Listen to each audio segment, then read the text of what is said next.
সকাল থেকে দুপুর ব্যস্ততম দিন। কি রান্না করব, সংসারে কাজকর্ম করা, ছেলে মেয়ে স্বামী সব কিছু মিলিয়ে ছোট্ট একটি ব্লগ। রাধে রাধে বন্ধুরা, কেমন আছো সবাই? আশা করি সবাই ভালো আছো, সুস্থ আছো।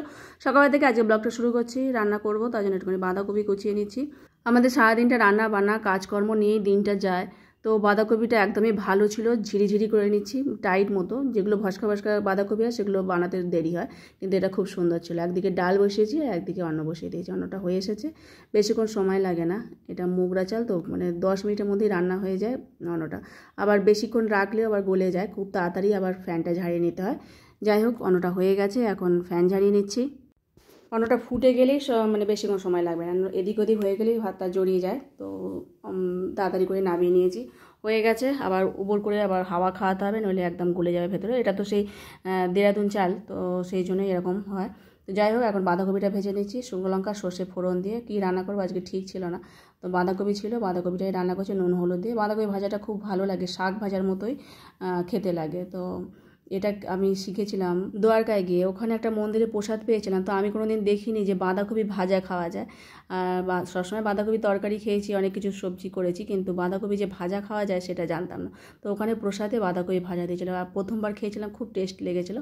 তো তারপর থেকে আমিও বাঁধাকপি ভাজা করি, আর সেটা মানে খুব ফেভারিটও হয়ে গেছে। যাই হোক, বাঁধাকপিটা ভাজা হোক, একদম পুরো শাকের মতো চাপা দিয়ে রাখবো, জল বেরোবে। এখন আস্তে আস্তে করে শুকনো করে নামিয়ে নেবো। আর একটু মানে ঝিঝিরি করতে হয়, বেশি মোটা মোটা যাতে না করতে হয়, পুরো শাকের মতো লাগবে বলে। দেখো হয়ে এসেছে, আর একটু হবে, নামিয়ে নেবে। দেওয়ার কোনো কিছু চিনি ফিনি কিছু লাগবে না, একটু লঙ্কা বেশি করে দিলেই ভালো লাগে।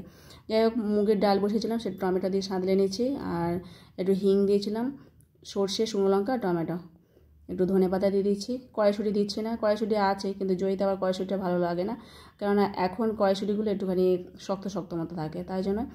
আর একটুখানি বানিয়ে নিলাম ঢ্যাঁড়স, গ্যাস অফ করে, কেননা রান্না করতে করতে গ্যাস অফ করে দিয়েছি, আর সবজি বানানো হয়নি বলে।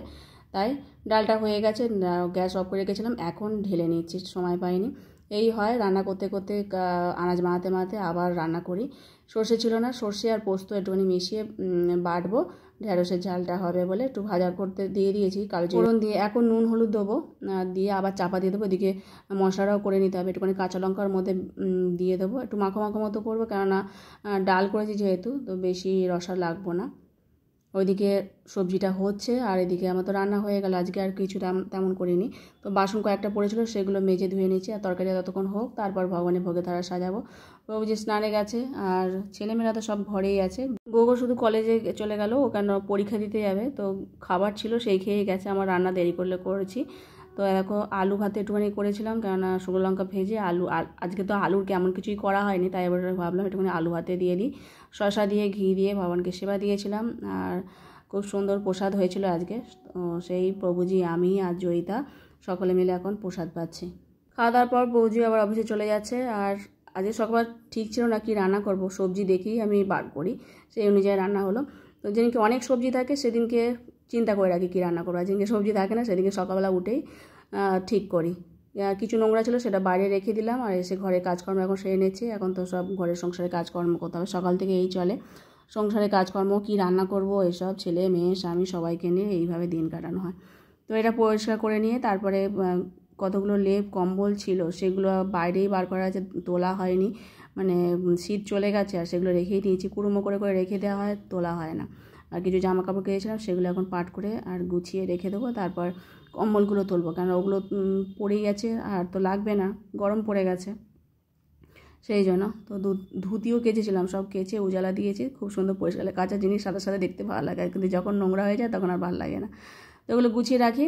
আর ওটাই বারান্দায় একটা জায়গা আছে, সেখানে রেখে দিই, এখানে বালিশ কাঁথা কম্বল সব রাখি। একটা গরম পড়েছে বলে টেবিল ফ্যানটা বার করছি এখন, কেননা টেবিল ফ্যানটা এখন একটু লাগে, খুব গরম লাগলে তখন সঙ্গে সঙ্গে টেবিল ফ্যানের হাওয়াটা খাওয়া যায়, আর নইলে সিলিং ফ্যানের হাওয়াটা তখন গায়ে লাগে না। আর সিলিং ফ্যানটা হাওয়াটা গায়ে লাগতে গেলে ঘাম শুকনো হয় না, যখন গরমে খুব ঘামি তখন টেবিল ফ্যানটাই কাজে দেয়। তো সেটাই বার করে রাখলাম, আর গরম যখন চলে যায়, শীতকাল যখন পড়ে, আবার ওটাকে ওপরে তুলে রাখি। তো লেপগুলো তুলে রাখলাম, লেপ নয় কম্বলই ছিল ওগুলো। আর ঘরদোর পরিষ্কার করে নিয়ে তারপর আমি এখন স্নানে যাবো। একটুখানি মুখে মাস্ক মেখেছিলাম, সেটা এখন তুলে নিয়ে তারপর স্নান করে নেবো। আজকে তো ভিডিও এখানে শেষ করছি। সকালে ভালো থেকো, সুস্থ থেকো, হরে কৃষ্ণ।